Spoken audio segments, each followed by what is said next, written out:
Hello and welcome to another episode of One Fall WrestleCast Live. Tom and I are here with you again. We've got Survivor Series War Games. We've got the fallout from that. Cannot wait to discuss War Games with Mr. Tom. Also, we've got the potential return of one Adam Copeland to the AEW roster, and Dave Meltzer's.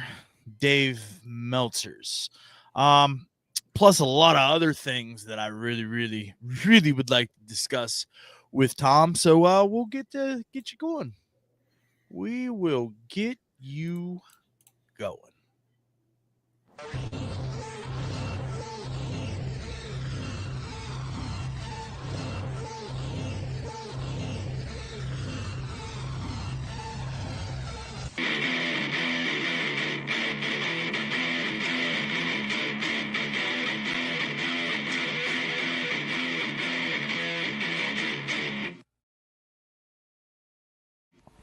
Welcome to the One Fall WrestleCast.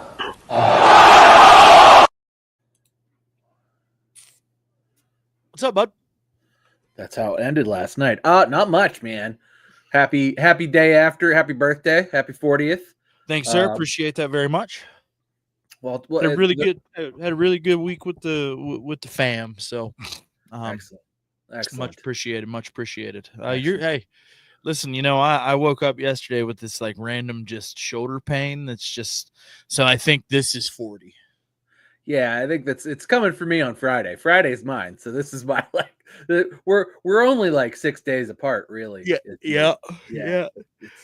It's only 6 days. So we're another foot in the grave, I suppose. Yeah, and I appreciate WVU losing by like 42 on my birthday yesterday. That was pretty hard. Very, very grateful for them and their stellar performance against a very game Texas Tech team that won 8 games in the season for the first time since Patrick Mahomes was their quarterback. But that's neither here nor there. Adios, Neil Brown, for all you WVU fans out there. I'm done trusting the climb, and apparently so is the university. So good luck, Neil Brown. Get on up out of town, if you will. So there's that. How was your Thanksgiving, bub? Good. Actually, very calm. We only had one to go to, which is good. I very much appreciate that. So it was at my mom's house. We just kind of hung out. Didn't have anywhere else to go, so we didn't have to rush out or anything. So we hung out, ate more turkey, ate some dessert, chatted up with the fam. Everybody was there. My sisters did have other places to go, so they all pieced out with their kids. We just kind of chilled, hung out, and then came back and just relaxed for the rest of the evening. It was one of the better Thanksgivings. I could say the food was good, the company was good, and I only had to do it once. So I mean, can't really complain. And the kids are old enough now that it's not a pain in the ass to take them places. Yeah. Like, come on, guys, we're going to grandma's. Woohoo, grandma's! They get in the car. All right, guys, we're going home. Woohoo, home! That's the end of it. Nice. Yeah, we went to my mother-in-law's and we did the Bob Evans Thanksgiving feast this year, which that's cool. Bob Evans for the win. Yeah, that's cool. I like that. Yeah, it was all we had to do was reheat it, and I like that. Don't get no better than that, Bob. No, Bob Evans, they're particularly, I'm sure it comes with like a bucket of gravy. There was that. Yeah. Their gravy is just I don't know what they used, probably crack, but they have the best gravy of any place I've ever had gravy. It's so good. So yeah, that sounds amazing also. So yeah, it was good. It was a good day. I am not too disappointed in our choice of dining on Thanksgiving. And the best part was there was just enough leftovers. for me to have a plate because we didn't come home with a bunch of shit that nobody was going to eat except for me. I had a nice helping of leftovers the following day, and now there's nothing in their fridge, and life is good. Can't argue. You can't beat that. The No. worst thing about Thanksgiving, like the next day leftovers, okay, whatever. Like I mean, 3 I days, even give you Saturday leftovers.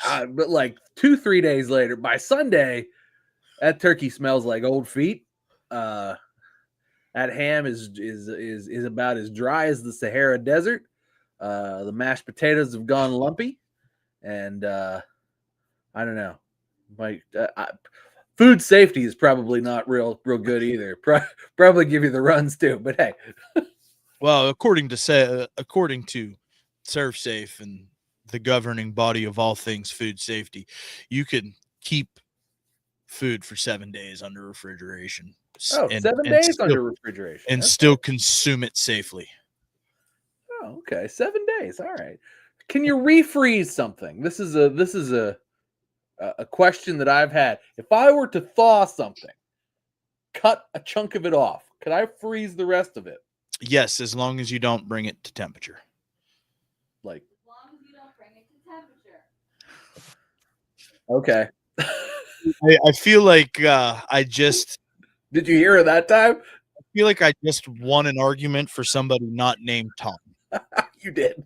That's okay. But hey, look, now I know. Now I know the rule. So there's that. So I'll get I'll just get it out. Get the old saw. Just saw it in half. I got a sawzall down there. Actually, just. I mean, that works too. You know. That's what I'm gonna do now. That's my new. I need some new blades. All right, now I know now I know what's happening. Somebody send me a cow. The whole damn thing. Yeah, I don't. Frozen. That's how that. That's not that. No? That's not how that works. Oh, okay. Wow. That's not how that works. So, did you get a chance to watch any wrestling this week, Bub? I watched all the wrestling this week, bud. You know, I watched most of the wrestling this week. Couple things I missed out on, or fell asleep while watching. But you know, for the most part, I digested everything this week. Which has been good. Which has been good. Hey, so I want to talk about the Costco guys, because you know, let's talk about them. There've been a bunch of fallout since they made their appearance a couple weeks ago. Now, obviously, you and I are very much of the opinion, you know, like Logan Paul was great for business, you know, whatever. Still continues to kind of be a thing for WWE that we never thought that he was going to be. You know, we didn't agree with him being there at first.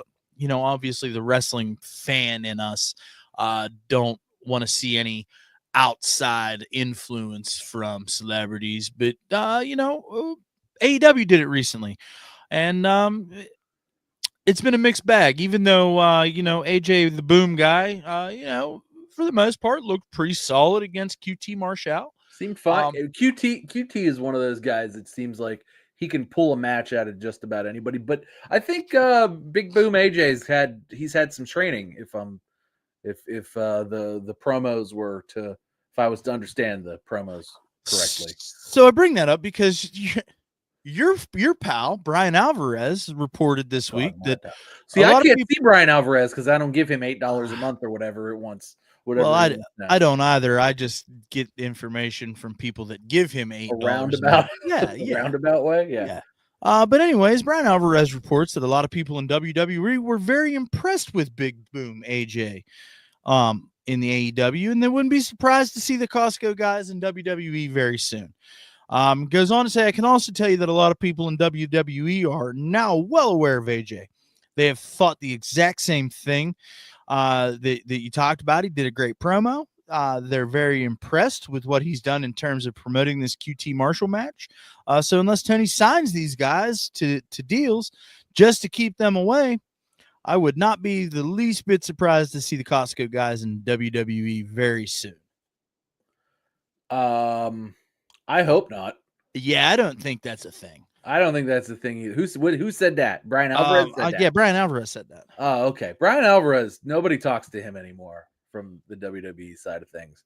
So I can't imagine him saying that and it being anything more than him talking out of his ass. If WWE does bring them along, I would heavily criticize that as well. It's clearly not for me. I don't think that AEW was smart to do it, but I'm sure that it popped whatever rating they were looking for. It seemed very WCW-esque to me, if I'm being completely honest. But so does everything. I mean, at least Logan Paul is like, actually can do it to a semi-high level. Same thing with like Bad Bunny. It was kind of crazy. But, other than those guys, I can't see. I don't know that Big Boom AJ is the right demographic. The Costco guys, especially, not necessarily just Big Boom AJ, but like him bringing what's his face, Big Justice, and then the Rizzler along with him. I feel like that's like there's maybe a line that needs to be drawn. AJ by himself clearly wasn't enough of a draw for it to be a worthwhile thing, but he has to bring the other kids with him. Boom. Yeah, Boom. I don't know who. Boom. Man, Brian Alvarez talking out of his ass. Yeah. I agree with that. I don't think that those guys have any play in WWE whatsoever. I think that was very much where WWE operates with, we'll call them A- celebrities like Bad Bunny and Logan Paul. Yeah. Tony Khan and AEW clearly visited Costco to get the bulk deal on internet famous people with AJ, Big Boom, and the Rizzler, and Big Justice. Big Justice, yeah. Yeah, so I mean, even though Big Justice spear did look far better than some of the spears that we saw in the Bloodline War Games match, but we'll get into that a little bit wow, later that was on. a burn right there. That was a burn right there. I mean, there was some Did you bring some aloe for these men? There was some questionable things. There was no blood in that match, but man, now there's some burn. I mean, now we got some burn victims. Dave Meltzer and his merry band of idiots, seemed to be upset that there was no blood in that match. But, I just Dave just needs to shut the fuck up. Honestly, I didn't really even notice that there wasn't blood in it until Dave said that, and then I was like, "Oh, I guess they didn't bleed." There was some blood in the unintentionally. There was some blood in the women's war game match. Raquel busted her, had to get stitches in elbow, her arm. yeah, which her elbow was busted open, and you could see it like during the match. And then I saw a little bit ago on Instagram, she had posted herself getting stitched up after the fact. Obviously, they didn't do that on purpose. That's what happens when there's shit flying everywhere. But also equally is not impressive, if you ask me. I have thoughts, but yeah. But we will get into the war games and the Survivor Series and surviving the games of war through the series of events that led to being survived by not only those in the games of war, but those of us that paid our hard-earned money to watch that. You don't just get Peacock so you can watch. I do. The Office on loop. Is that not why? No. I pay for Peacock specifically for the WWE content that is provided. I don't know that I've watched anything other than WWE content on Peacock. I've watched a football game on there, right? But that's about the extent of it. Right. I think I have watched a football game, but yeah. So, speaking of AEW, Pentagon is gone. Penta is gone. Yeah. Ray Fenix, not so much. Nope, not so much, but they still don't have plans for him. So I guess their plans for him are to let him sit. So we're just going to derail, the Lucha Bros coming to WWE when the WWE tag team division is at its absolute hottest that it's been in quite some time. With the addition of the Motor City Machine Guns and, I ripped my mask last week. Last time they came out, Ashley called them the Detroit Bang Bang Gang. Where was Cash Wheeler? I don't know. Not here. Mm. In AEW, still under contract. He was probably at court. Well, I mean, Dash has been he's been at home, so just sitting. Hey, so this Hanging out with his doggies. this little piece right here, I saw last week, and it was right after we finished recording, and I wish I had seen it before we started recording because I'd have liked to have addressed this. But ESPN has released its rankings of the top 30 best pro wrestlers under the age of 30. Yep, 30 under 30. I saw it. Okay. We'll start at the bottom of the list here. There's a bunch of folks, in this list that you and I aren't necessarily going to be familiar with because they're from New Japan, and that's just not really high on our list of priorities. I don't watch it much. But I will say that number 29 is Dragon Lee. Okay. Number 20, Dragon Lee. No, number 27, Jamie Hayter. Number 26, Julia Hart. Number 25 is Utami Hayashishia. Yep. 24 is Gabe Kidd. 23 is Yuma Aogi. 22 is Logan Paul. Okay. I might even let him crack the top 20, but okay. I mean, that's interesting. And right above him is Wheeler Yuta.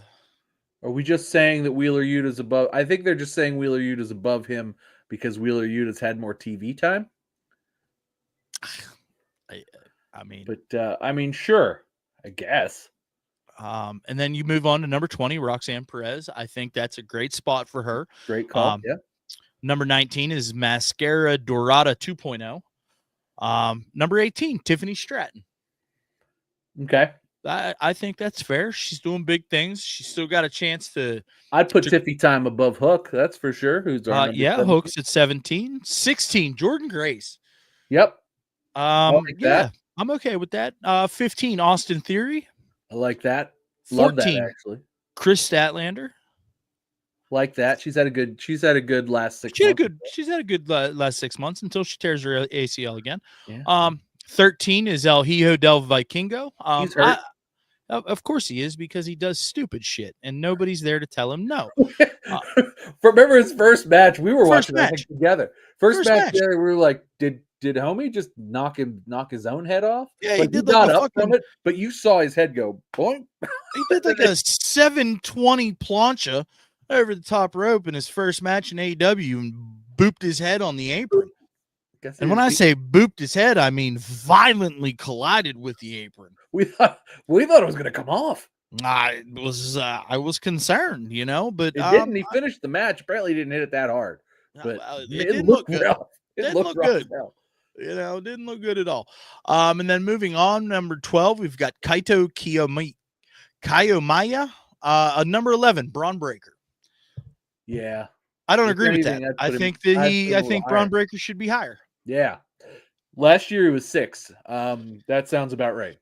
I think that last year he was 6th on this list. That's what. So I have it pulled up on ESPN. Yeah, last year's rank was 6. I think that he's done nothing but get better since last year. Yeah. He could be top 5 easy. Yeah. His match at Survivor Series with Ludwig Kaiser and Sheamus was phenomenal. He was the star of that match too. Absolutely. As the champion going in, he was the star.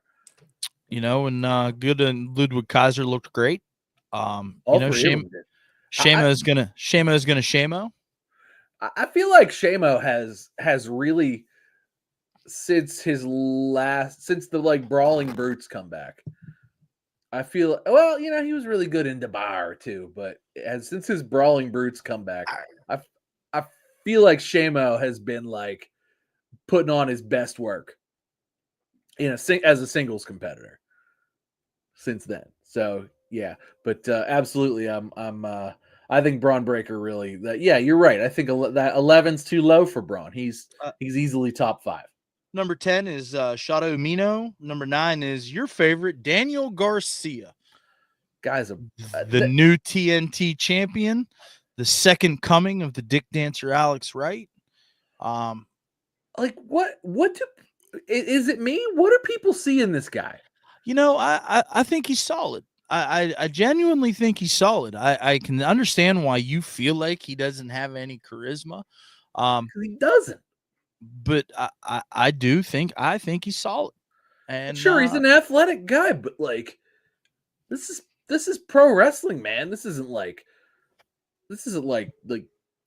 Olympic track and field. I mean, but he also works in a company that character development isn't necessarily at the tippy top of the priority list.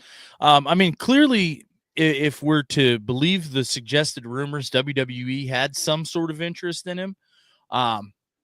So clearly there's something about this guy that promoters enjoy. I don't think that anytime he's ever been on TV that I've been overwhelmed, but I don't think that anytime he's been on TV I've been entirely underwhelmed like you. Oh, I can't say anything but underwhelming things.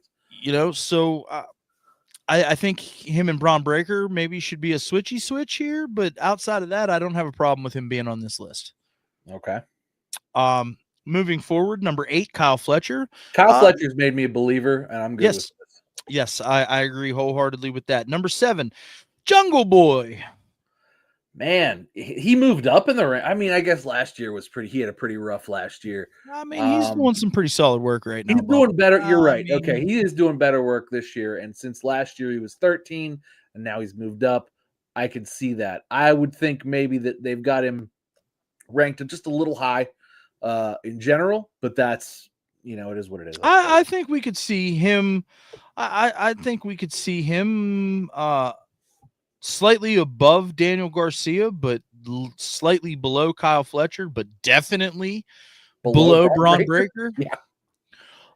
But overall, I'm not mad with him being in the top 10. I think that he's just going to continue to grow. He's going to continue to get better now that he's got rid of his campy little Yeah, it is. I'm liking the scapegoat gimmick more and more. The right stuff. I'm liking the scapegoat gimmick more and more as time goes on. That just tells you how old I am right there. I'm just singing New Kids on the Block. New Kids, yeah. But I do that every time because I don't really know. Whoa. It's something like that. Yeah, whatever. I don't fucking know. Number 6, Takeshita.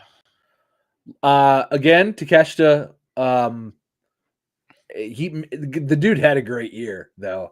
If you want to talk about, I mean, he may have been the biggest star for AEW, the most consistent, I'd say, for AEW in 2024. They were all over the place, but he was not. He was. Look at you giving a stalwart talent compliments. Look, I love Takeshita. Look at you. I'm proud of you, Bob. I love Takeshita. I'm proud of you. I think that he's absolutely deserving to be in this top 10. And then, maybe top 5 based on the folks that are above him. I've got some things that I would like to discuss as far as the top 5. Starting off with number 5, Mariah May. I mean, so I think they also she falls, and I'm not shocked that she's next to Takeshita because I feel like this year has been very rocky for AEW, and Mariah May's storyline with Toni Storm all year, I feel like was really one of the other kind of consistently good segments week in and week out. But I mean, it's top 30 under 30. We're not talking top 30 in under 30 just in AEW. Or like top 10, or anything like that. It's not like an AEW list. So I'm going to probably agree with whatever you have to say and that she's ranked too high. But, Yeah, I mean, I don't think that she's had a better year than Braun Breaker. No. I definitely don't think that she's had a better year than Jungle Boy. I think for me... I agree with that too, actually. I think for me, the work that Jack Perry's doing post CM Punk is actually probably some of the best quote unquote character work that AEW has right now. Absolutely. He's done a great job leaning into that, and I never in a million years did I think I'd be giving Jack Perry his fucking flowers. But here we are. Yeah, Here we honestly, are. I'd almost think at this point maybe Mariah May is the one that needs to trade places with Braun Breaker. No, I think that's fair. There's no way she's had a better year than Braun Breaker. Moving maybe on. at that point, that puts her at what, 11? That's still not bad because she, like I said, but I'd say that's probably a better anyway. Go on. Yeah. So I think that, I don't know. That's my opinion. Number 4, Rhea Ripley. Yeah, I think that makes sense. She was 2 last year. I think this year was weaker for her than last year, but I think she's been hurt on and off too. right. And, But I do think she was still a star in everything she was able to do. I think the drop is probably just purely due to injury. And yeah, I still think she's a star. I'm still on the Rhea train. So I mean, how can you not be? Moving on, you'd mentioned this earlier, Tony Storm, number 3. I don't have a problem with Tony Storm 3. I don't either. Not in the slightest. I don't have a problem with that at all. Last year she was 16. I think she did better work this year. I have no problem with her at 3. I think that makes sense. I think she was the shining star of AEW for all of 2024. Absolutely. She definitely put that women's title on her back. And the rest of the company while we're at it. Like the rest of the company's trying to find an identity, and Tony Storm had found a gimmick and leaned into it super hard and took it as far as it would go, as hard as it would go. And it was entertaining to me anyway, every time. So I don't have a problem with her at 3. I think she's fantastic at 3. Hey, pal, is that an Into the AM t-shirt? It is not. This is just a regular old t-shirt. I'm not allowed to have the Into the AM stuff yet. It's here. It's here. But it's a birthday present. Looking very good, though. Thank you. I appreciate it. Nice and sharp. Nice and sharp. Moving on at number 2, Maxwell Jacob Friedman. This feels a little high for him this year, if I'm being honest. I think that he needs to move on down the list. Yeah, I feel like he's. I don't think he's had a better year than Braun Breaker. No, I feel like he's been a little absent for a lot of the year. He comes in for a little stint, gone, a little stint, gone. I think that I don't think that keeps you up. I think that I just gave Rhea Ripley I think she comes down a little bit because purely due to injury. I think his he wasn't injured, but his sort of like on and off status, I feel like sort of I feel like he didn't have a better year this year than he did last year, or a better year than Braun Breaker did, or anybody to that effect. So yeah. And then number 1 on the list, I have 0 arguments with. Yep, me neither. And that is one Dirty Dominic Mysterio. Yeah, at no point was Dom not the top player under 30 this year. I've looked through the rest of the list. At no point was Dom not a bigger deal than every single person on this list, including Braun Breaker. Yeah. Yeah. Dom's the greatest heel in pro wrestling right now. Yeah. It's not close. It was not close in 2024.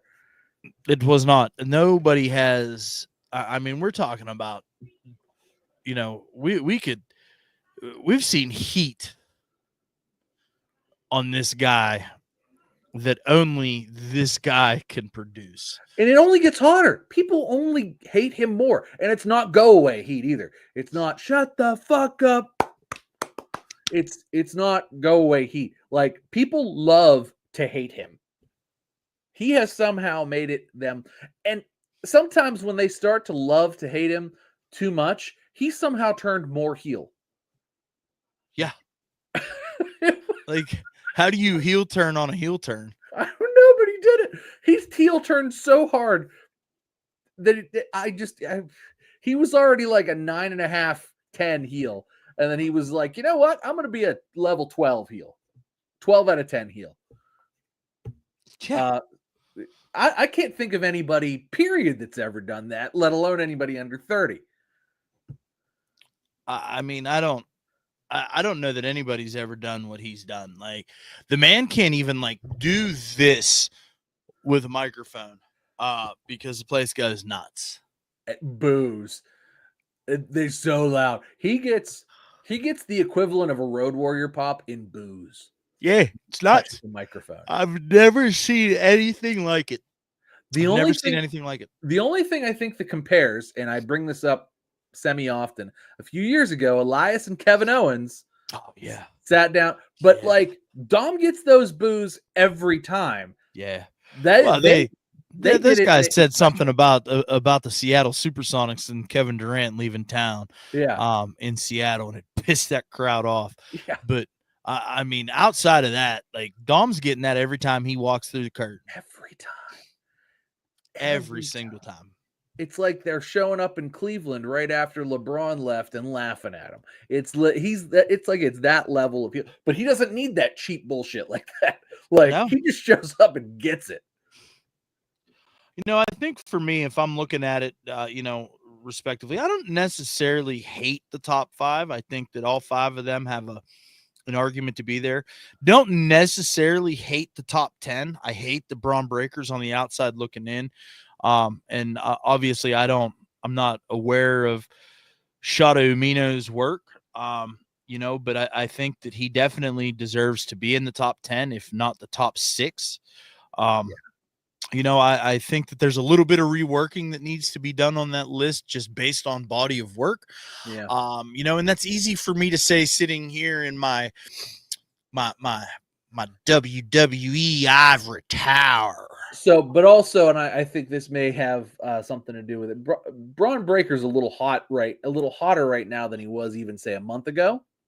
Yes. So it's possible that they started putting this list together. Oh, he's so impressive. Before, like, just sort of as his bell curve started going back up again.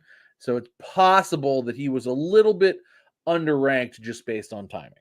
And that's the only thing I'm gonna say. Maybe we are probably looking at this a month extra removed with hindsight being 2020. So I'll give them the benefit of the doubt on that right now. But yeah, I don't hate I thought for sure I was gonna look at this list and be like, this is stupid. But no, everybody's about where I'd expected and about where I'd put them. Did pretty good. So the rumor mill is circulating that one Adam Copeland is getting ready to make his AEW return. I saw that too. Maybe after he's done filming season 2 of the Percy Jackson thing. Yes. For me, right now, I don't know where he fits. I would love to see him come back and retire immediately. You know what? That's not going to be a thing, but do you know what I would really like to see? Him do his thing with Christian and fuck off? No, I don't even want them to share space together at this point. What I would really like to see, and this is the only way that Adam Copeland is going to save his legacy.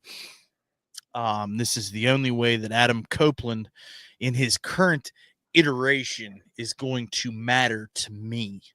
And I am a self-proclaimed edgehead. I've gone on at length about how much respect I have for what this guy has done in his 2 WWE Hall of Fame careers. Okay? 2 of them. Absolutely. 2 of them. That pop when he came back at the Royal Rumble was unreal. When that happened, I was like one of those little kids. One of those guys you see on TikTok that, like, when AJ Styles made his WWE debut, like, oh my god, he's here. That was me when Edge came back. Tears, a little bit of wetness in the eyes. Stoked to see that dude back, and then for him to have the body of work that he did. Post retirement, never being able to work again, because his brain and neck were just so fucking destroyed. for him to come back and have a second Hall of Fame career, phenomenal. Unreal. Phenomenal. But for me, what I think saves this entire AEW experiment is if Adam Copeland comes back, he puts the uber babyface shit to the side, okay, and he's just dastardly like live sex celebration edge Adam Copeland. The worst human being he could Yes, possibly be. like if he is just that guy turned up to 133. As only AEW is allowed to turn up. Yes. Let him come out and spit blood in people's faces and then beat them bloody. I don't care. I think that if we can get Adam Copeland as the master manipulator version of the Rated R Superstar, the true Rated R Superstar, that guy in this iteration of Adam Copeland, I think it's a win for everybody. I think Adam Copeland puts some shine on his AEW run if he's able to come in and just be a dastardly piece of shit heel in AEW, in today's AEW. Like what they're doing now, that guy fits. More so than, oh, I'm a Hall of Fame. I'm just here to have fun. I want dream matches, man. Here's That's me, what I'm Rated here R for. Cope. Uh-huh. Oh, heck, shucks, fellas. I don't want my kids to worry about me. I don't want my wife to worry about me. I'm just here to have fun with Uncle Jay. That guy can fuck right off. Yeah, Okay. sucks. That guy can fuck right off. That guy Because sucks. that guy is ruining the legacy of the guy that came before him. That guy sucks. Okay. And I'm not here for it anymore. You hear me, Adam? Do you hear me, Adam? Pull your head out of your ass. Do something meaningful. Do something mean.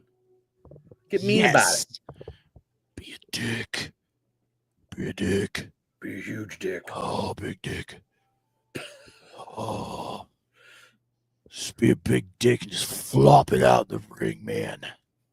All right, that was too far. It was too far. That was too far. Too far. But for me, that's the only thing that is gonna make, and like it can't be like a gradual thing either. Like he needs to come out and concerto like 4 baby faces. Yeah. You know what you're saying? Like he just needs to come out and like smash some brains. Like Kenny Omega needs to show up and take a concerto day one. Yeah, somebody needs Tony. They can Khan both show up take at the the same time. Tony And, Khan. oh my can God, take the Kenny Omega's concerto. back. Just Kenny Omega's murdered. Yeah, just like I don't know. It needs to be somebody beloved in the AEW community, in the AEW world. Copeland just needs to come in and just fucking wreck house. Riho. Yes, needs to I'm take here the for it. I'm here for it. Riho. And Yuki Sakaza, just the little Japanese girls. He should swat them with those chairs like they're wiffle balls, and then concerto both of them. You know, that sounds like some hardcore, like anime type porn shit you're talking about right now. Listen, That how many sounds like times? it's for the freaks, How is what it many sounds times like. do I have to tell you? You cannot bring your personal things into this space, sir. I don't care what you do on your own free time. Okay? I really don't. I'm not going to judge you. All right? It's getting a little ridiculous now, Tom.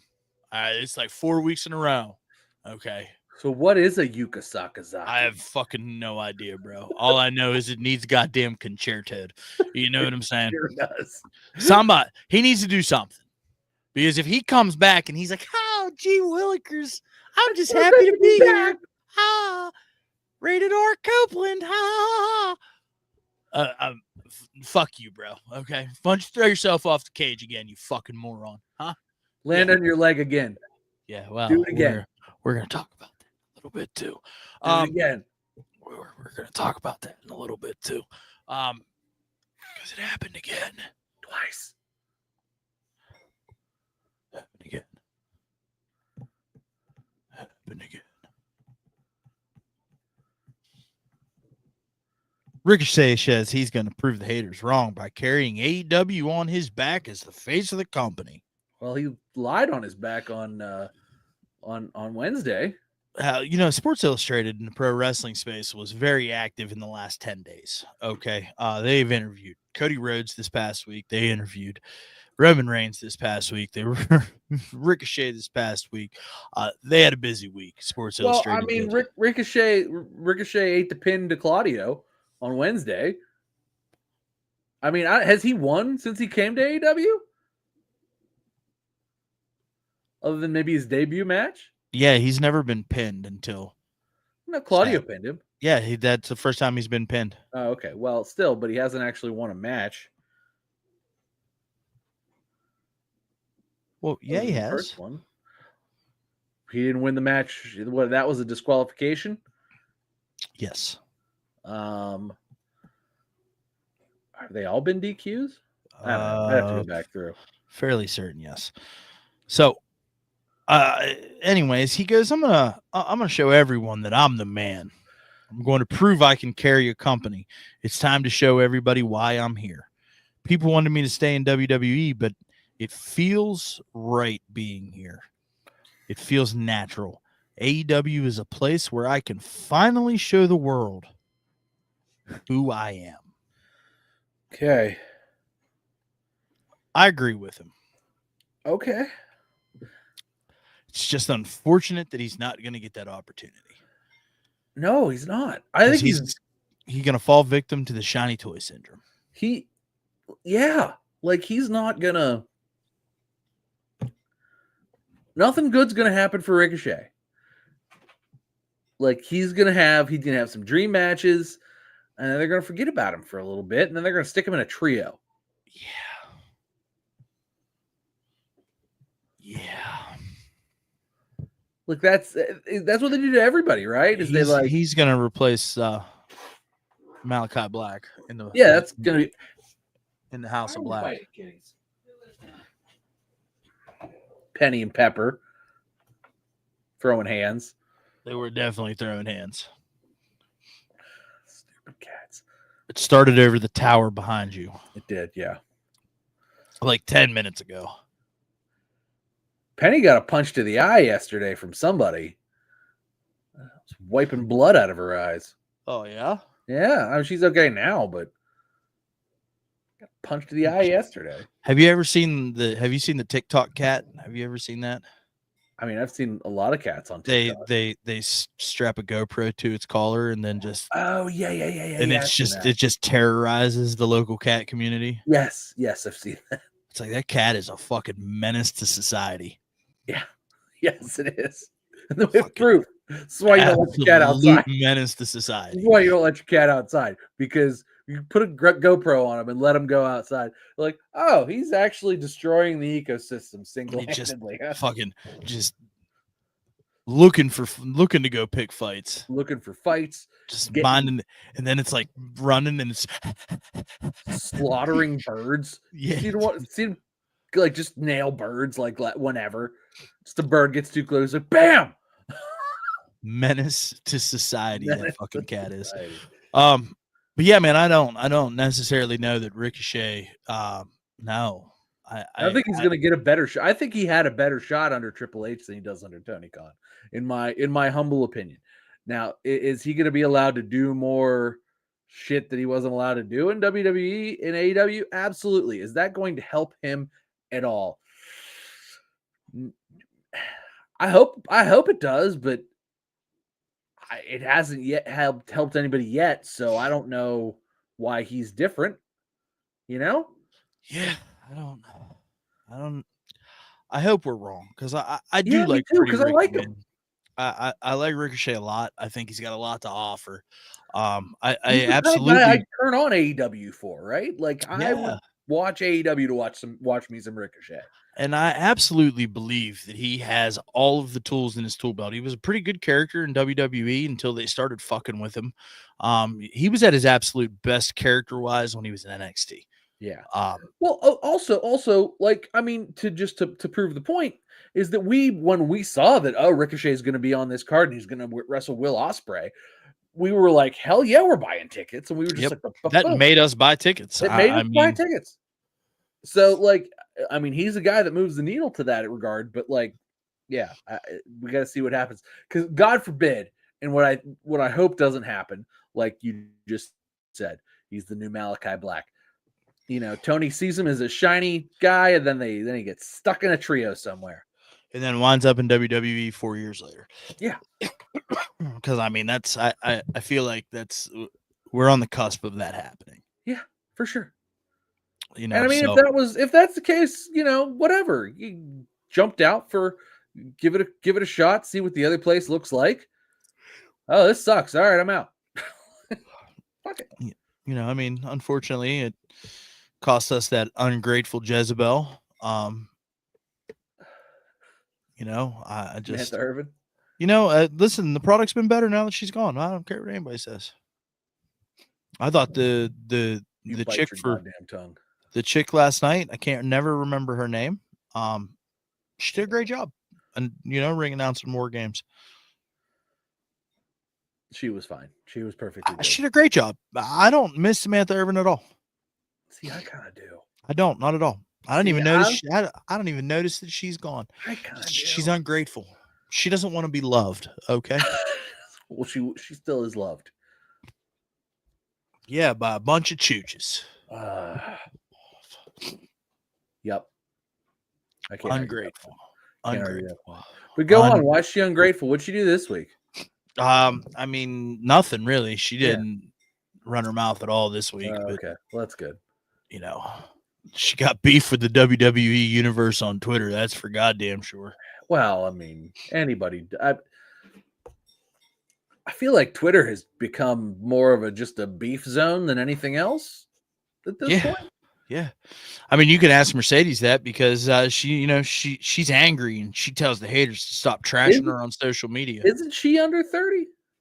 I don't know. She's probably like 31, I think, 32. Yeah, you're right. Hold on. Let's see who the. I mean, her post WWE run has also been a fucking dumpster fire at a gasoline gasoline refinery. You're right. She's 32. Yeah. So, but she said this whole last 2 to 3 years, the internet, people just want to create their own stories, create their own narratives about me, going on social media every single day and seeing these made up stories, made up this. It's like enough's enough. Mercedes Moné via Sports Illustrated. Bitch, ain't nobody saying nothing about you that fucking isn't true, okay? Yeah, anytime you don't like something, you take your fucking ball and you go home, all right? I've defended you through this because you're creative and this is your livelihood and you want to do this and you want to be great. And you had a chance to be great, but you chose to bet on yourself. And I got news for you, sweetheart. It's not fucking working, all right? Because what you're doing now, all right, isn't even fucking a quarter of good that you did in WWE. Okay. It's clear to me that you don't know anything about what you're doing, because somebody handed you a script every single week and said, execute this. And you went out and you executed that. And now that you're in a place where you actually have to do something on your own, you can't cut it. All right. You're not good enough. You're just not. So when people go on the internet and they tell you on Twitter or Instagram that you're not good enough, all right, it's not made up. It's facts, because you're not good enough. All right. Everything you've done since you've left WWE has been absolute trash. Absolute trash. I lost Tom here. I don't know what just occurred. So we'll have to figure out what that's all about here in a second. I'm gonna go ahead and shoot him a text message, but I'm gonna keep talking about Mercedes Moné. Broken, coming back. Broken Matt Hardy ? But the things that you've accomplished outside of WWE, while they might be notches on your bedpost, so to speak, it's not been good. I'm glad that you got to go to Japan and you got to do your thing and you got to live out your childhood dream of performing in Japan. That's awesome. I'm happy for you. Okay. But you shot yourself in the foot because you strung the fans along for over a year with this injury. Were you really hurt? We don't know. I'd like to believe that you were, but we fucked around a lot here and it was bullshit. Okay. It was absolute bullshit. And now you come to AEW. There's all this pomp and circumstance around you. Tony Khan puts on an event in your hometown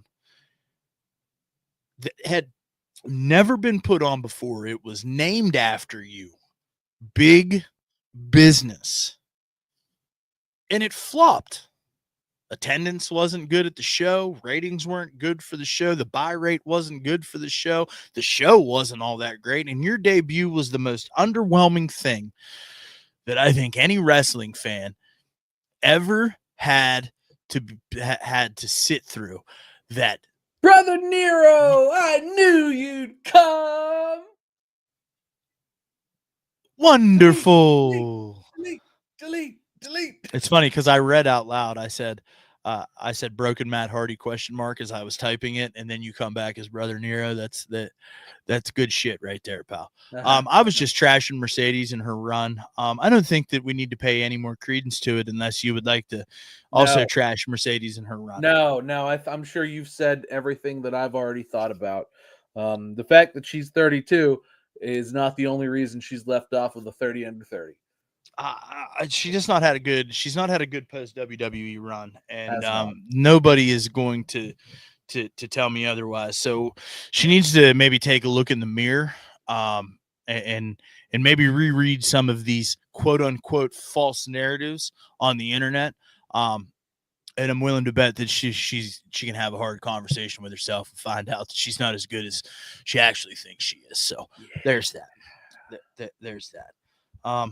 Yeah, so I think we're all good on. We're all caught up. We're all caught up on Miss Mercedes Monet. I do want to switch over here and start talking about the E a little bit. There is a lot of smoke and mirrors around this Jade Cargill thing. Have you seen all of this drama?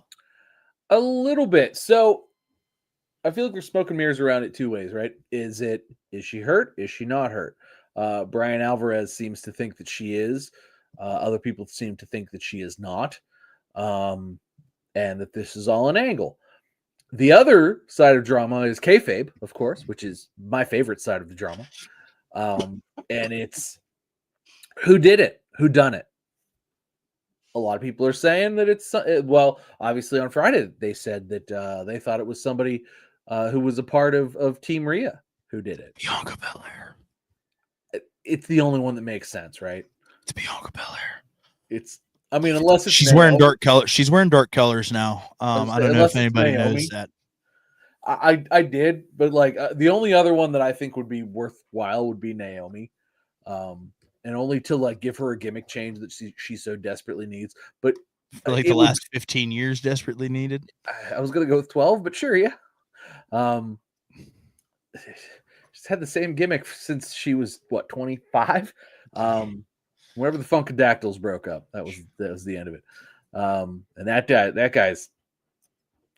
guy's retired and on Fox News. He was just the NWA champion not that long ago. 3 years ago. It was last year, bro. No. Taking that shit on Fox News every night. Uh-huh. And then the Rev blew some cocaine and all that fell apart. Sure did. Cocaine Tuesday, I still don't see what all the hullabaloo was about that. I think it was a good segment. It was a great segment. It's the only segment we remember from that show now. So here's what I have about Jade. So Dave Meltzer's latest report on the confusion as to whether Jade Cargill was legitimately injured, even claiming he's heard a version of the story that suggests it was done to cover for a political backstage issue. Now, obviously, Dave is the one that reported the Wrestling Observer newsletter reported that Jade Cargill was legitimately injured, right? Mhm. And then PW Insider reports that there's been some incorrect reporting with regards to Jade Cargill's status. Several WWE sources have informed PW Insider that Cargill is not legitimately injured. Meltzer is wrong again. Imagine that. Can we just stop taking his word on things? So Dave comes out after this, PW Insider, posts this article and talks about, that she's not legitimately injured. And Dave hits the fucking throws the bus in reverse, and he goes, well, we've gotten 3 different versions of the story from those inside of WWE. One was that, as is usually the case with WWE parking lot attacks, shit. Oh, good. As is usually the case with WWE parking lot attacks. Parking lot attacks, that it's a storyline cover for a real injury. However, this one has been kept secretive. One person in WWE mentioned to us that it seems like nobody, including her friends, knows what the injury actually is or why it happened. Another higher up said 100% that she is injured, and the stories denying it are false. He goes on to say another version is that the injury was created to cover for a political backstage issue. For this story to be accurate, the Cargill and Belair tag team would have to be broken up to give credence to that one. If the team is put back together, that would refute that story. But if it isn't, that would lend credence to that aspect of it. So here we are doing fucking Meltzer Mania bullshit, fucking talking over ourselves, living in the gray, convoluting some things. This all seems like fucking Paul Levesque just fucking with Dave Meltzer. It might be. And honest to God, that's if Dave got 3 different stories, that's what it is. Yeah. People have given Dave, people up here have said, hey, we know you talked to Meltzer. Tell him this time, or tell him that this time. And if you don't, you're fired, right? Like, that's probably what the case is. I don't think it's like that, but maybe not, but they're certainly having some fun with the guy, right? Oh, 100% having fun with him. And he's so bad at his job. Like he's not a reporter. He's so bad at his job, and he's had like the same correct insiders for so long that he just takes all the words that come out of there as gospel. And now they're just fucking with him. Yeah, I mean that's really what it seems like here, and I mean, there is some truth to what he said. Man, this is being kept quiet. It is, but I appreciate that, right? Like, that's what kayfabe ought to be. We ought to hear 6 different stories. Like, remember when we were kids, we were like, the Ultimate Warrior is a different guy. The real one died, and this is a second one. Like, remember that one? Yeah, there are 2 Undertakers. Shit like that. There was for a little while. There was, but that was after the anyway. Like, it's that kind of thing again, and in a different way, but like kind of fun. And I don't know. I like looking back on those times in like first grade, being like, the new one, not the same Ultimate Warrior. The other one died, and it's a different guy. And look, he doesn't run as fast. Look at that. Look, he doesn't run as fast. Yeah, exactly. Shit like that. I do think it's interesting that Bianca's been wearing a lot of dark colors, which is always, a precursor to a heel turn.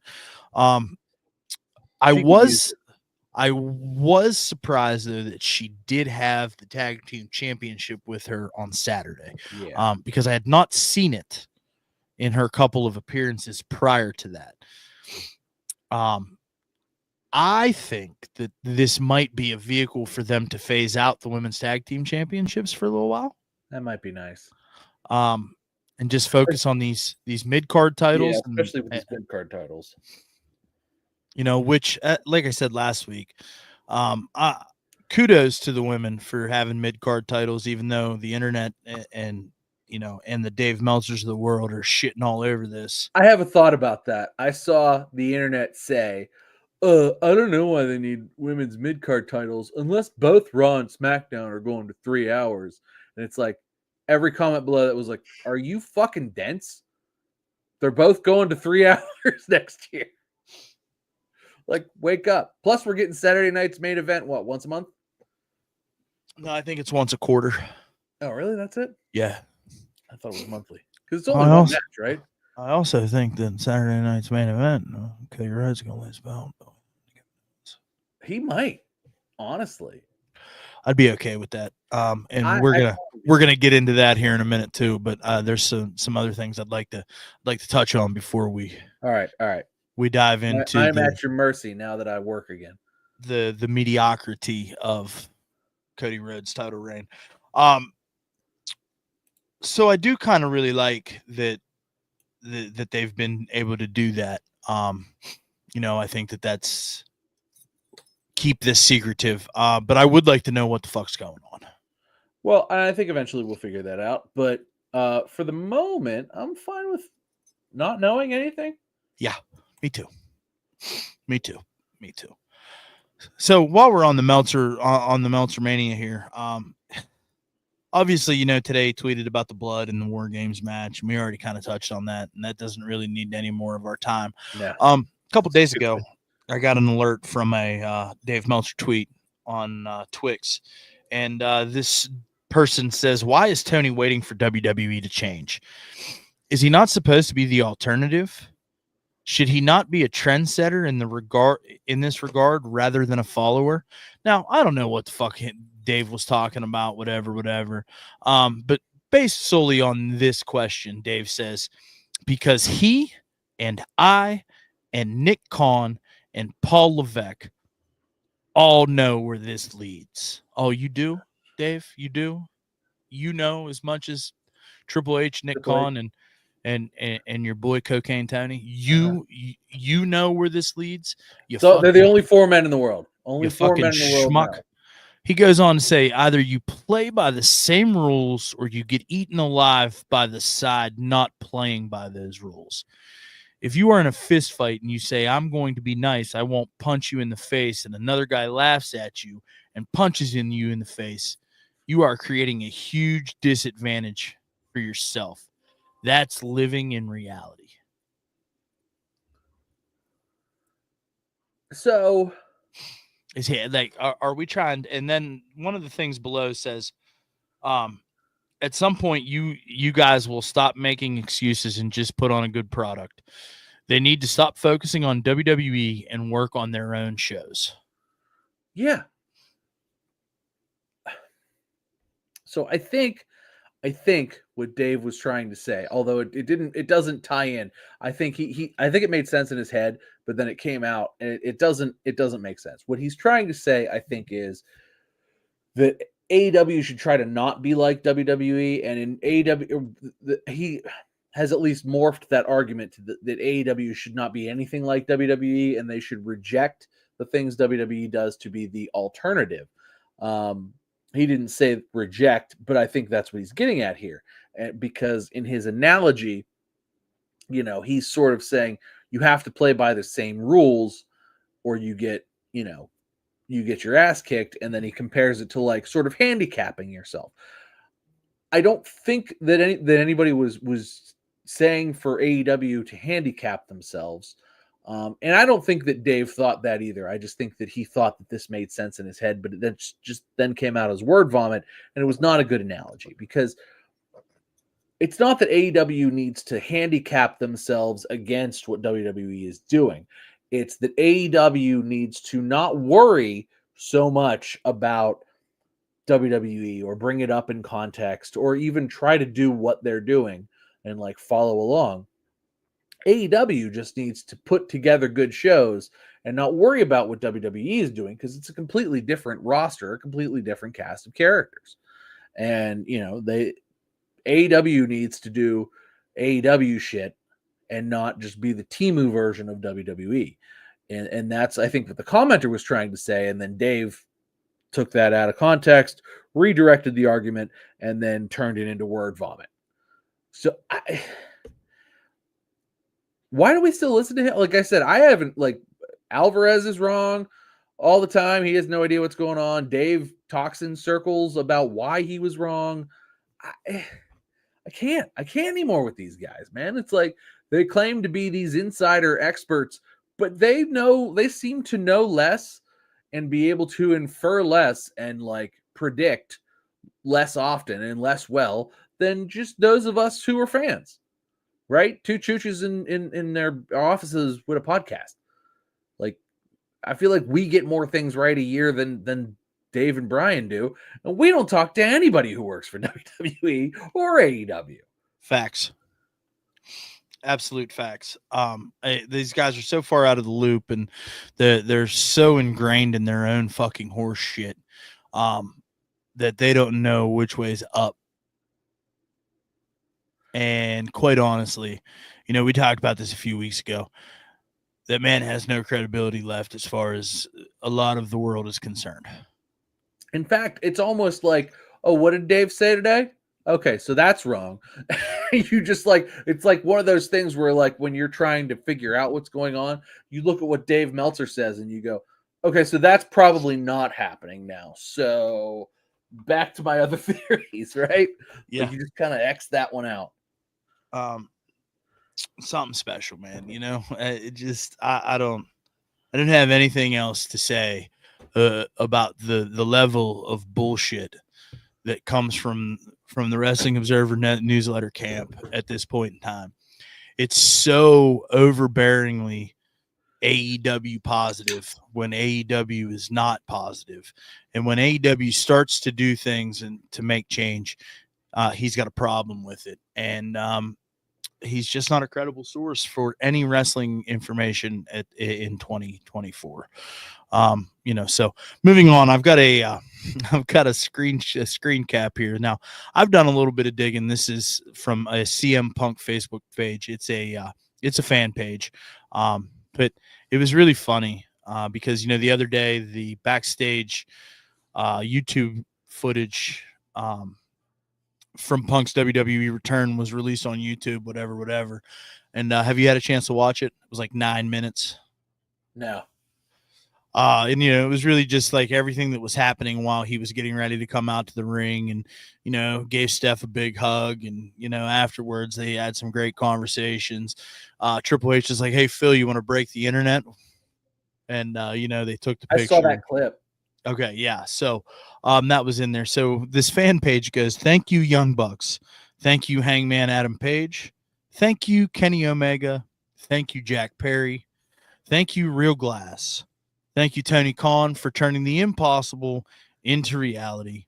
Your sacrifice will not be forgotten." And it's all these pictures of Punk backstage at his return. And it really made me chuckle. It's really one of those things that had AEW not come around, right? Uh-huh. And had Tony Khan not been the wrestling super fan that he is, Uh-huh. and had he had not sold Phil a false bill of goods, the things that happened in AEW in a backstage capacity would not have happened. And therefore, we would not have a Phil Brooks return to WWE.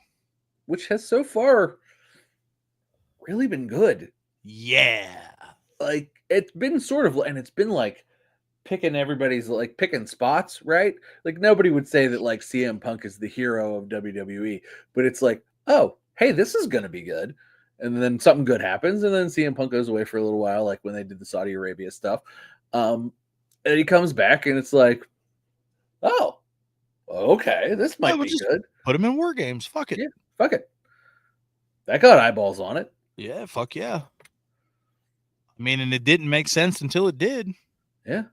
And I thought all that was really well put together, with the sit-down vignette and, the way that he just kind of fit in seamlessly with the bloodline and the things that happened, during War Games. I think it helps that they all have. So it probably helps you the way it helps me is that that Roman Reigns and CM Punk have a history that goes all the way back to the Shield and all that stuff. And so both on screen and behind the scenes. Right. But also at that point, like now you have a chance to sort of like plant a little seed, at least in my head, to, when this bloodline stuff is over, have Roman go do something that makes sense and get Seth involved and is like kind of neat in that regard, just because of like everybody's history, right? Right. And whether there's a title involved or not, there's a story to tell, and this is where you start planting that seed. So that's kind of, I think, and who's a Paul Heyman guy? This is like another thing, because there's only a few of those. I mean, we can't really count Curtis Axel. Well, Curtis Axel was a Paul Heyman guy, but yes, otherwise 3. So gets all 3 of those guys, like one more Brock return. How Brock. could you imagine Roman Reigns versus Brock Lesnar versus CM Punk With a Paul Heyman on a pole match? Whatever, but like within the next couple years, while they can all 3 still go. That's good shit, pal. Like, could you imagine that? Like, that would be the biggest WrestleMania main event of all time. Yes. It would be insane. And if you could do something like that, if this is the seed that leads to something like that in 2026, yes. That being said, it felt Survivor Series didn't feel as special as maybe it should have. Nah, sure didn't. But I got one more piece of business here before Okay. we get into Survivor Series. All right. Because, this one's been on my mind all week.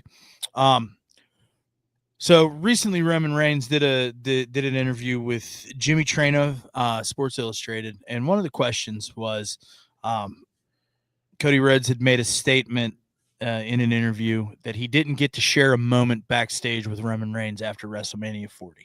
Okay, I saw this too. And Roman said, "Nah, there's no need.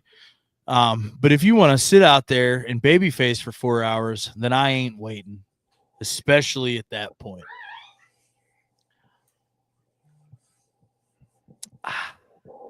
Yeah, I saw that too. Pew, I get it. pew, pew. I think that's the perfect thing. So to pull it back to kayfabe and be excited about it being kayfabe, right? Let's pull it back to that and say, in kayfabe, that's what I want to see. That's what I want to happen. Yes. That's what I want Roman Reigns to say, and Yes. that's how I want Roman Reigns to feel. If we're interviewing Joe Anoa'i, that's totally different.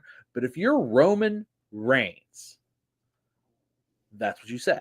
Yes. So that's how I took it. The absolute greatest of all time. I went, God damn it, Roman, I love you. And that was it. I read it. I expressed my admiration. I acknowledged my tribal chief.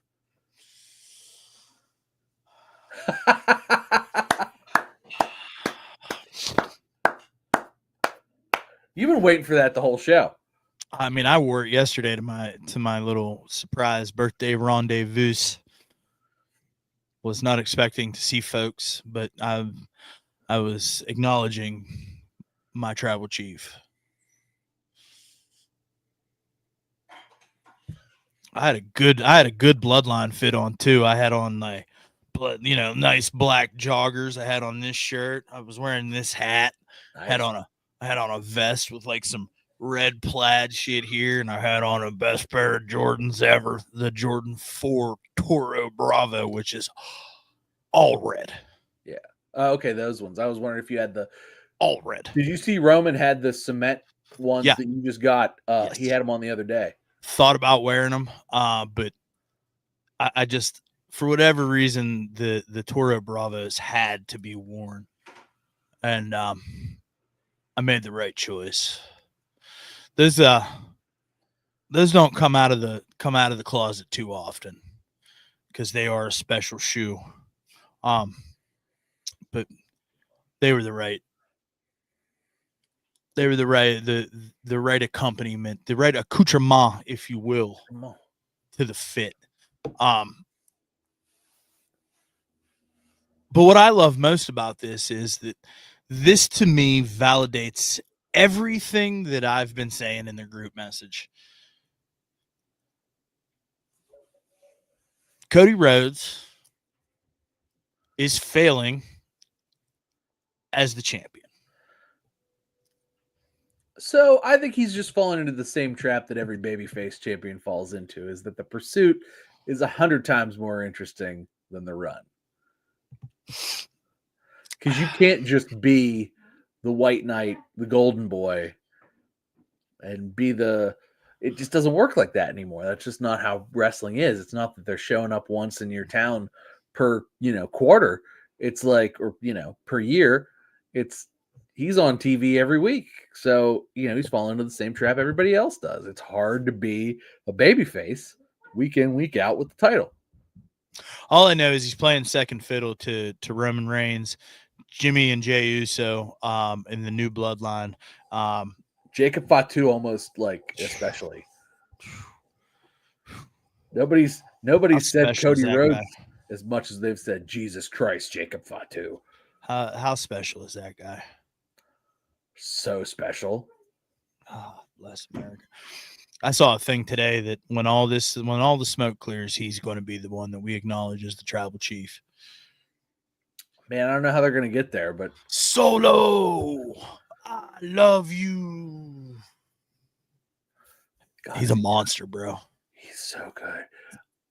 I have something to talk about when we get to that match too, because somebody complained about it on the internet, and I have a beautiful explanation. All I'm saying is that Cody has screamed it from the mountaintops, and he's whispered into everybody's ear that's willing to listen that he carries the North Star of the pro wrestling industry.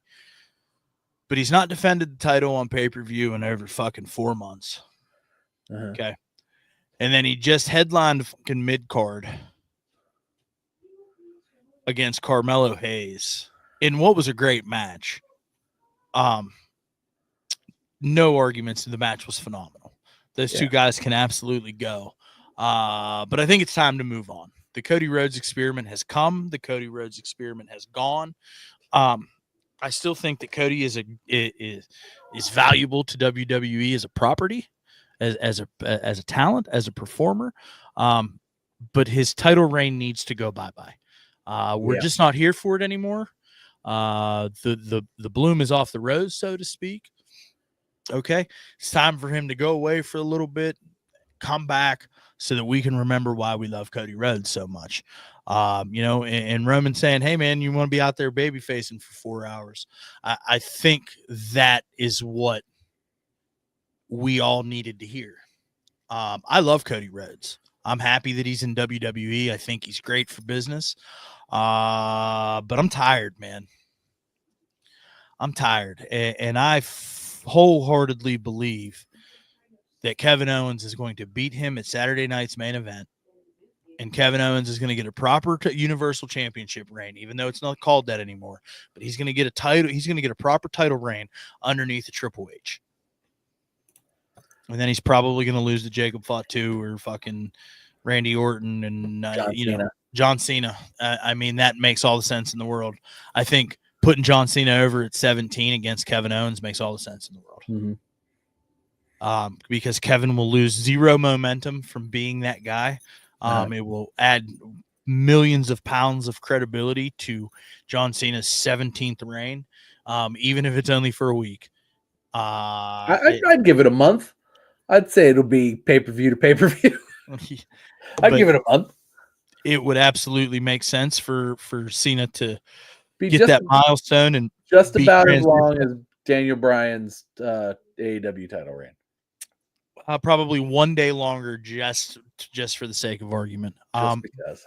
But it's time. I think it's time, and I'm sad to say that it's time, but it's time. It's time. Maybe. I mean, I wouldn't like to see it go on anybody besides Kevin Owens. Whoa! I'm here for it, man. Here for it. Like I love to do the whoa, right? But I mean, we just had a tentpole event on Saturday. Cody wasn't even there. In the North Star of the industry, wasn't even there. But CM Punk was there. Roman Reigns was there. So, Well, let's get into this in the Survivor Series. Tom, did you enjoy the show? I think I maybe enjoyed it more than most did, judging by the internet's reactions. It was solid. It wasn't anything special. I thought the women's war game match, I thought it started really poorly. I thought the finish was strong. But that was the worst, probably like the worst part of the pay-per-view. Like the first match was probably like, particularly the beginning of it, I thought that it was the part that was the worst. And then sort of after that, I thought the show really picked up.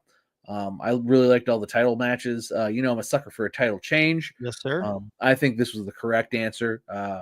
Bro, I was hot at first whenever they booked LA Knight versus Shinsuke at Survivor Series, right? I'm like, you're fucking throwing this away. This could have had some legs. We could have got a fucking solid build to a match at the Royal Rumble. Blah blah blah blah blah blah blah. And then Shinsuke comes out and gets a W, which I think was the right call. I do too. I think it puts LA Knight in a situation where he can challenge for a world championship. Yeah. So no arguments there on that. I didn't care for the women's war game match at all. So okay, hear me out on this because I'm hearing what you're saying, but okay. So women's war games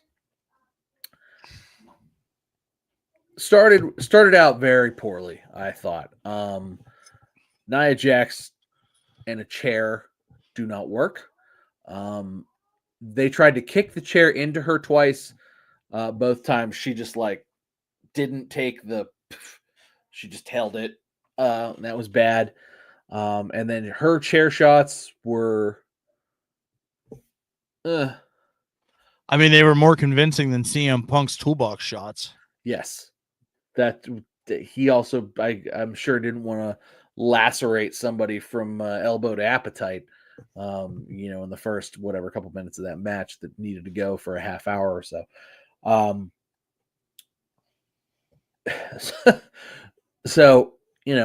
thought it started really, really poorly.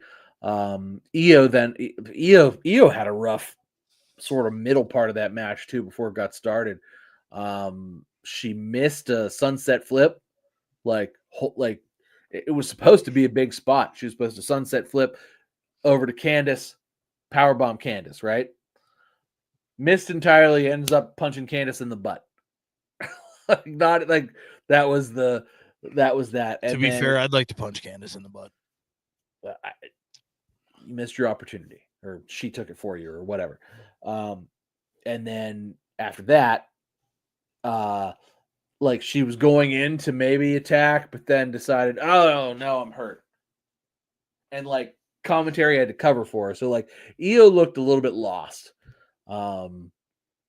sort of until she took her spot off the top of the ring. Haven't we seen that a couple of times already? Two times before. Although this time she did. This time it was an over the moonsault, not a crossbody. The first 2 times it was a crossbody. Nobody cares. Okay, that's fair. I mean, it's a C-level sequel. Yeah. Anyway, so we get to the end of the match. Rhea pins Liv again.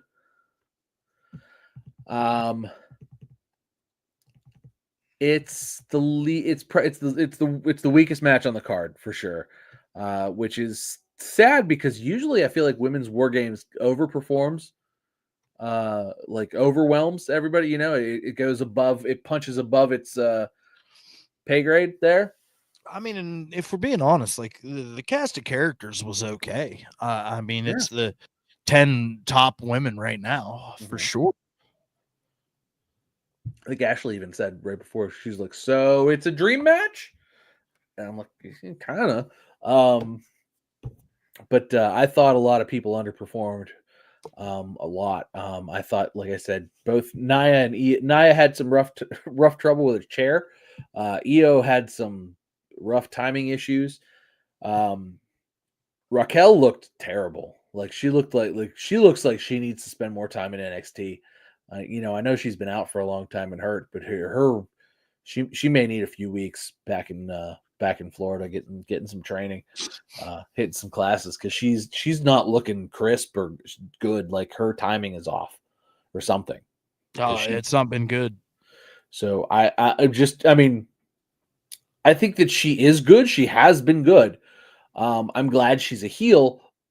And I thought after the fact, she and Liv really did a funny, good promo where like she cut the promo and put up Liv as like Liv's like dead, laying on a car, like resting, and like when she calls Liv the champion, Liv's arm just kind of goes up with the belt, but she's still just kind of laying there.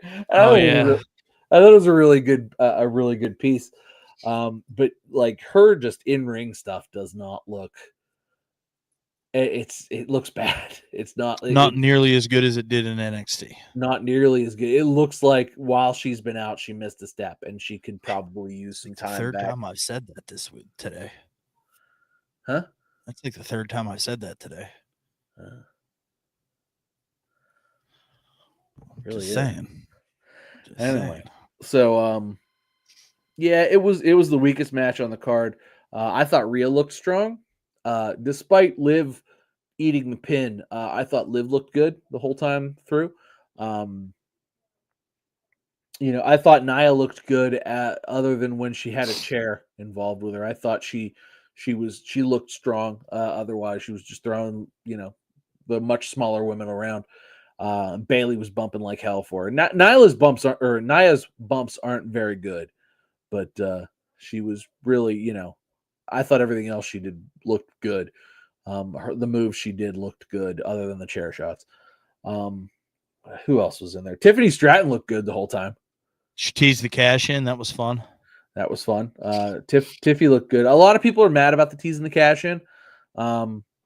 Bianca Belair looked great the whole time. Bianca was as good as we expect her to be. Bailey, always solid, always a workhorse. I thought Bailey played her part well. And then like I said, Rhea looked real strong, and coming out of it, she came out looking awesome with that mask. And then she pulls the mask off and she's got the like druid, like murder makeup on. Like, it's just so cool. She looked like Sarah Logan. Yeah. Thought she looked strong. Thought she looked, thought that all worked out. She got the pin. And this continues. I think people are maybe getting tired of this Liv and Rhea thing, but at this point they're going to drag it until WrestleMania. It's a WrestleMania, blow off. So it is what it is. But I thought a few people looked good, a few people didn't. It definitely underperformed what I think that we had, what we're used to for the women. But agreed. Agreed. It's probably best that it started the show. We'll put it that way. Yeah. So obviously, we already touched on the United States Championship match. I think we've given that a good go. The Men's World Heavyweight Championship match between Damian Priest and Gunther. Pretty solid. I loved it. Honestly, I thought that these two guys did a great job of not only telling a story outside of the ring, but also making sure that story made sense in the ring. And I think this is about as old school as you get as far as a wrestling feud is concerned, because Gunther is clearly neither heel nor babyface at this point. He's just ring general. He's very serious. He's a serious individual, and that's it's almost like a respect thing, not a cheer or a boo thing. So and he's playing that incredibly well. Damian Priest, obviously a babyface, but is almost sort of playing in the same regard of like that respect thing, right? With the Terror Twins, and he's from the streets, and he's the king of the streets and what have you. So I thought that was really good, and the sort of like shock to Gunther's character, his doubting himself, and all of that. I thought that added an extra layer of depth, and and then in the ring too, with Priest having whatever the shoulder he was selling for whatever reason that sort of gives him an out because he still gave it his all, and it ended up being that Balor needed to come out and stop him because hey, maybe even Priest would have pulled it off even with a bum shoulder had Balor not come in and fucked around. And then Gunther taking exception to that as well and kicking Balor right in the mouth. I thought it was all very very poetic. It was one of those things where it's just like great storytelling. Even leading up to it, I was like, wow, they're really doing a good job. And then keeping it in like through the match was just like, man, this is and that's about as like old school wrestling as you can get at this point, right? And I thought they pulled that off beautifully. So I enjoyed it very, very much. I wasn't really sure how this was going to go. I thought that maybe Damian Priest could win this, and maybe, especially the way they built it up and, did all the stuff. I thought maybe, I'd have been good either way. I'm really thinking this ends up in a triple threat. And I think Finn Balor's the new world champion. That's what I think. Yeah. I think that's where this is going. And then, for a short period of time, I think maybe this happens at the Rumble. And then Balor carries the title and he and Damian Priest have a blow off at WrestleMania. Yeah, that would make sense. I mean, it would be a little short, but I think with having 3 hours of television, and then another 3 hours on having 6 hours of television every week, I think they could probably pull it off. Will be interesting surrounding the World Heavyweight Championship. I mean, and the Undisputed Championship moving forward, honestly. But I'm here for it. I think that, a few short weeks ago, we were pretty critical of the main event scene, as well as being pretty critical of the mid-card scene. And it feels like, in just 4 or 5 short weeks, we've kind of sorted some of that out with the addition of Shinsuke Nakamura. Yeah. And, obviously our next match, Braun Breaker, Ludwig Kaiser, and Sheamus. Sheamus is always a threat. He's a credible contender. He's, break glass in case of emergency. He could be at the top of the card. He could be at the bottom of the card. He could be in the middle of the card. Regardless of his positioning, you're going to find credibility there. Yeah. And I think that them continuing to play on the coattails of this, well, I'd be a Grand Slam champion if I win the Intercontinental, makes him still a dangerous option for that mid-card area on Monday Night Raw. However, star of the night, breakout performer of the year coming out of SummerSlam or Survivor Series is definitely Ludwig Kaiser. Yeah. Guy looks poised. I think he comes out of this looking like a star, looking like the next guy, right? Looking like the guy that maybe should be the guy that takes it from Braun Breaker, right? Maybe should be that guy. Of course you are. Don't forget we still got Jey Uso to throw back in that mix. And, maybe Jimmy. There's a lot of good happening surrounding the Intercontinental Championship specifically. I think there's a lot of good happening around the United States Championship also, with the title change to Shinsuke, and that opens up some new doors and some new things, and I think it puts LA Knight in a position to challenge for the championship sooner rather than later. Absolutely. I don't know. There's a lot of moving parts in the mid card right now. And just like I said 6 weeks ago, we were fairly critical of it. So kudos to WWE for hearing the feedback from the fans and delivering noticing the issue and quickly correcting it. Yes, turning shit around. So I thought that match was great. So and then that just leaves us with one last final piece of business with Survivor Series, and that's the men's War Game match. Bloodline versus Bloodline versus Bloodline versus Bloodline for the Bloodline supremacy of the Bloodline. Honestly, I love this. Like, I'm going to go against what the internet says because they're mad about no blood. They're like, I didn't care about that, bro. I thought they told a pretty good story. However, I loved it. I think some of the in-ring action was a little hokey. I think some of the in-ring action lacked believability. The end of it for sure. Although some believable injuries happened to guys who were notably dead for a long time. Yes. Have you seen the slow-mo on Bronson Reed's foot? It goes the other way, does it? It looks like it fucking just turns into powder. Well, he tweeted today and said that it's he said injuries are temporary, moments are forever. Exactly. Injuries are temporary, moments are forever. I mean, he Adam Copeland himself off the fucking War Games cage. Absolutely did. That's absolutely what happened. I hope Adam called him and said, "Hey, I know a guy." Yeah, right. Put that shit back together. Good Lord.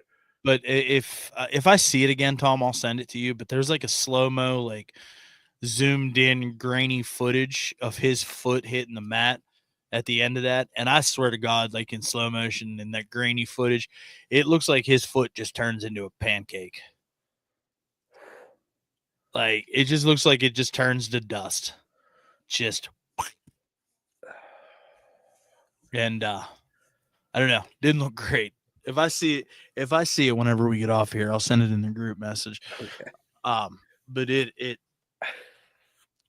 didn't look good. Couple big spots. That was one of them. I thought that was great. I'm obviously disappointed that Bronson Reed hurt himself, and so did Big Jim. Yep, Big Jim broke a toe. Big Jim broke a toe. However, Big Jim will probably be at work on Friday. Bronson Reed will probably more than likely not be at work on Monday. Bronson Reed will not be at work on Monday. So there's that.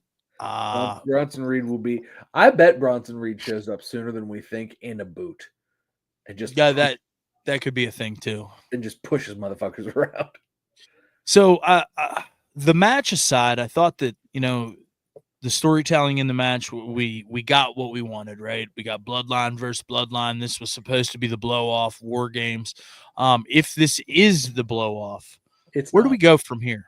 Well, it's not. So.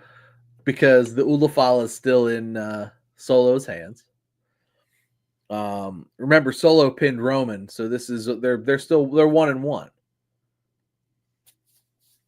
How does it go? Does it go 3? Does it go 5? Who knows? At what point does The Rock get involved? Is this the end? This is not the end.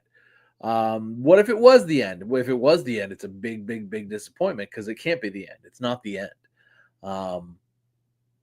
I don't know, man. I loved it though. I'm still a fan. Like this is kind of what I wanted it to be. Was it a little hokey? Yeah, especially after the babyfaces won the women's war game and then the babyfaces won this war game. You know what I mean? Like after all this, I don't know. Like I kind of was a little disappointed that like we didn't get a big surprise run in or something because like that kind of would have been cool. What if The Rock shows up? What if Brock Lesnar shows up? Like, there was what if Seth Rollins showed up and was a dick about it or something for some reason? There's a multitude of ways and surprises that could have happened, and we didn't get any of those. And it was just kind of a glorified house show type of finish, right? Yep. I saw the whites of your eyes there. But I mean, that's what I'm seeing. That's what I saw. It was a very like everybody gets their spot, everybody do their finisher. Here's this chooch, here's that chooch, and that's what we got. And then I don't know, man. I don't know. I like the storytelling. I thought the match was a little hokey. I didn't really care much that there was no blood. I actually didn't think about it until they said that. Like, oh yeah. I actually applaud WWE for not picking that low hanging fruit more often than I would give praise for it. I don't think that while this has been a very heated rivalry, I don't necessarily know that war games are not war games, that it needed to be a thing. So the fact that the internet's in an uproar to me is just, it's mind-boggling. Overall, I thought it was a pretty decent outing. Overall, I thought it was a pretty solid show. It wasn't the best War Games matches that I've ever seen. Had this not been Survivor Series, I think we'd have been a lot happier with the caliber of the pay-per-view. You know what I mean? I thought all the matches were pretty solid, even the gimmicky stuff. Had this been a Backlash or In Your House or something like that, I don't think we would be, as hard on it, especially me.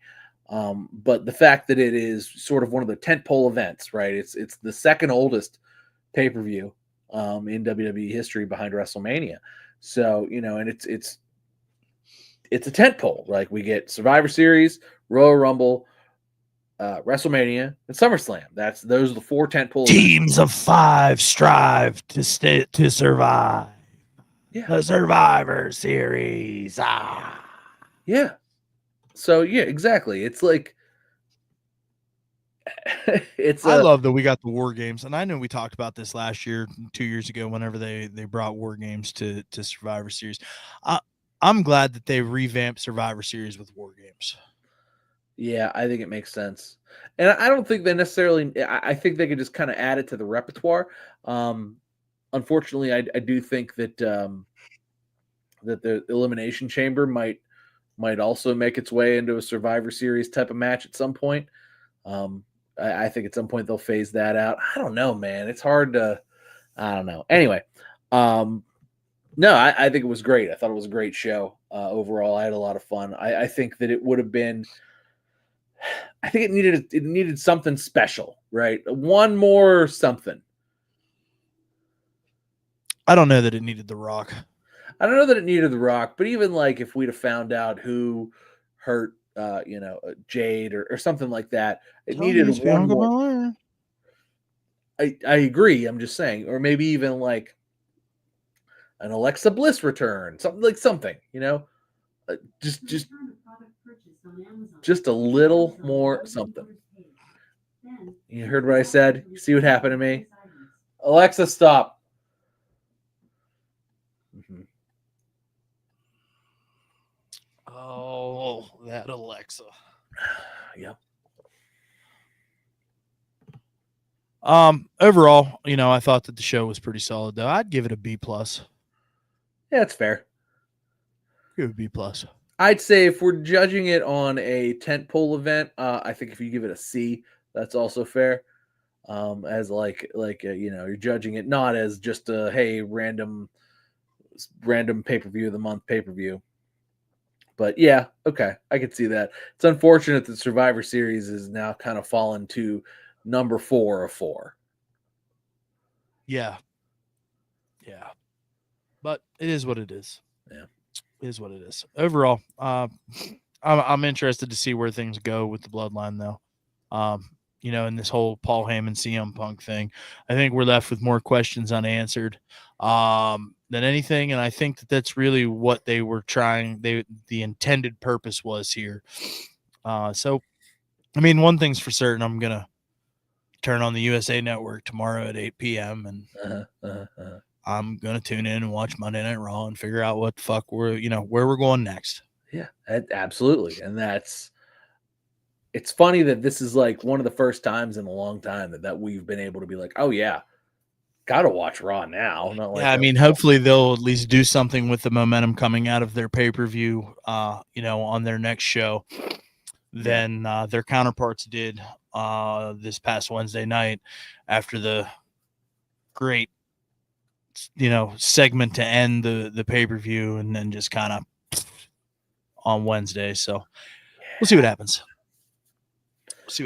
Forgot they didn't touch it.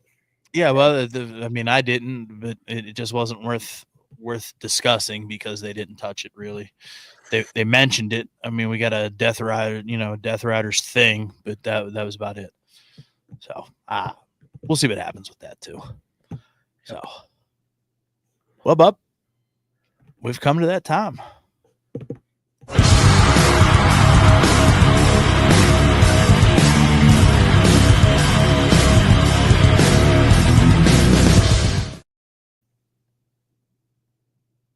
Damian Priest versus Gunther.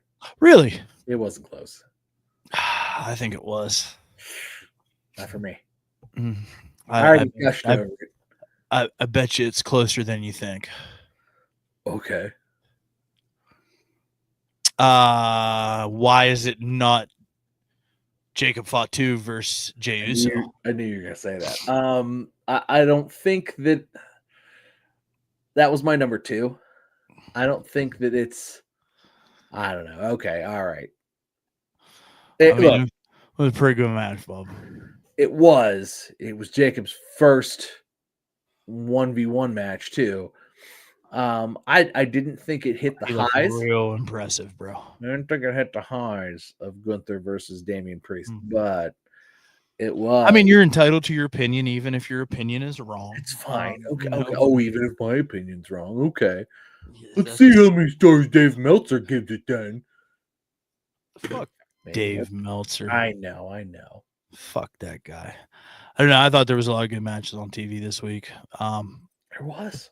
But man, these two in particular were definitely the best two pieces of business. I mean, the triple threat with Braun Breaker and Ludwig Kaiser and Sheamus was a close second or third for me. Likewise with Shinsuke versus LA Knight, that was passable. So I feel like triple threats and like multi-man matches, as much as I like war games, you're just not. War games is never going to be better than just a one-on-one that just fucking goes. Like that's why you don't end WrestleMania with, a with a 5-on-5 match, or a 3-on or a 3v3 or a 3-on-3. It just, sometimes they do, I guess, but for the most part, WrestleMania ends 1-on-1, and I feel like there's nothing really better than a 1-on-1. and stack them. Yeah, okay. I thought about that, and I thought about Ronda Rousey with Charlotte and Becky, and it was like, yeah, it was definitely better as a triple threat. Well, it's just because Ronda couldn't work, and Well, nobody was sure what Daniel Bryan or Edge could do. So, it was more of a crutch, really. But yeah. All right, Bob. Well, pretty good show.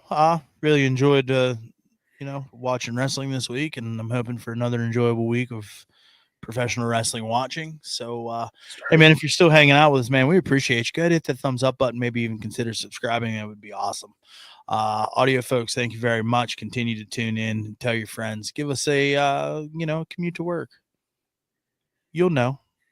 You can check us out over on Twitter and Instagram at @1_fall WC. That's ONE. And as always, thanks for hanging out. It's all love. We'll catch you next week. One Fall WrestleCast.